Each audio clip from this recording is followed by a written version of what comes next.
এটা কথা কওঁ বাইদেউ, আপুনি এইটো কথা মনত ৰাখিব যে যি মানুহে নিচা কৰে, মই অত্যন্ত নিচা কৰোঁ, মই অনেষ্ট কথা কৈছোঁ, অত্যন্ত নিচা কৰোঁ। আৰু মই শিৱ ভক্ত মানুহ, মই মা কামাখ্যা ভক্ত মানুহ, মই বগলা ভক্ত মানুহ, ঠিক আছে। তো আজিৰ ডেটত মই এটাই কথা কওঁ যে কি নিচাটো জৰুৰী। নিচাটো কিয় জৰুৰী?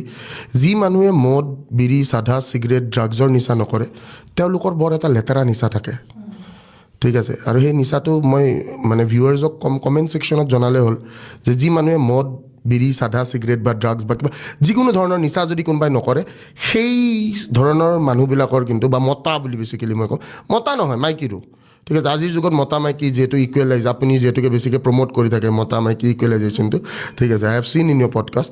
চ' আজিৰ ডেটত মতা মাইকী সমানে, ঠিক আছে। যাৰ মানে এইবোৰ নিচা নাথাকে, সিহঁতৰ এটা বৰ লেতেৰা নিচা থাকে, সেই নিচাটো মানে কমেণ্ট ছেকশ্যনত আমি জানিবলৈ বিচাৰিম। বিকজ আজিকালি মই জুবিন দাক লগ পোৱাৰ পিছত কথাবোৰ মানে ইমান বেছিকৈ নকওঁ।